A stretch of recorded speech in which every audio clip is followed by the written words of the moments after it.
আজকে আপনাদের সাথে শেয়ার করব খুবই গুরুত্বপূর্ণ একটি নিউজ।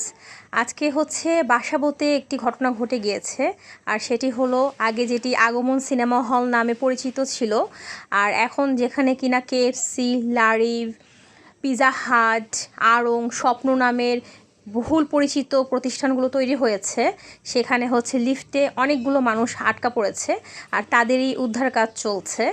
আর আমি যখন এই রাস্তা পার হতে গিয়ে এই জিনিসটা দেখতে পেলাম, আর যখন মানুষজনকে জিজ্ঞাসা করলাম যে এখানে আসলে কারা আটকা পড়েছে আর কতক্ষণ ধরে, ঘটনাটি অনেকক্ষণ ধরেই ঘটছিল।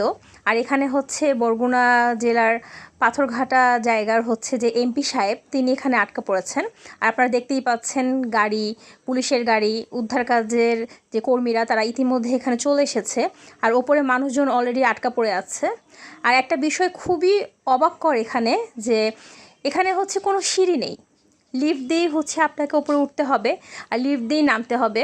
এত বড় একটা ভবনে নাকি সিঁড়ি নেই। আমি আসলে খুবই অবাক এই বিষয়টা জেনে, যে কিভাবে এদের কনস্ট্রাকশন কাজগুলো হয় আর কিভাবে তারা অনুমতি পায়।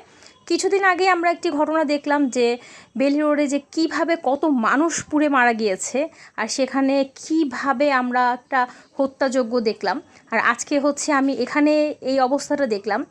আমরা আসলে কিভাবে বসবাস করছি, কেমন জায়গায় বসবাস করছি, আমাদের জীবনের কোনো নিশ্চয়তাই নেই। যে কোনো সময় আমরা যে কোনো অ্যাক্সিডেন্টের হুমকিতে পড়তে পারি। এই যে অলরেডি দেখতেই পাচ্ছেন একটি ছেলে হচ্ছে মই করে উপরে যাচ্ছে উদ্ধার কাজ করার জন্য। তো এভাবে একটা প্রতিষ্ঠান, এত বড় বড় ব্র্যান্ড এখানে যে চলে আসে, তারা এতটুকু ইনকোয়ারি করে না যে এখানে যে আমাদের কাস্টমারগুলো আসবে বা অন্যান্য গেস্টরা আসবে তারা কিভাবে বের হবে, তাদের নিরাপত্তাটা কতটুকু।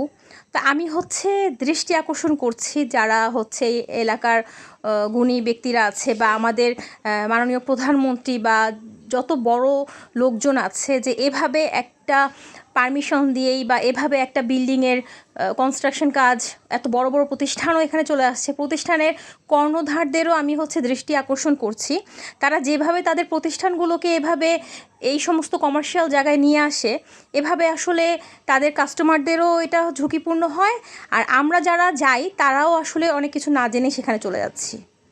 সবাই ভালো থাকবেন। আল্লাহ হাফেজ।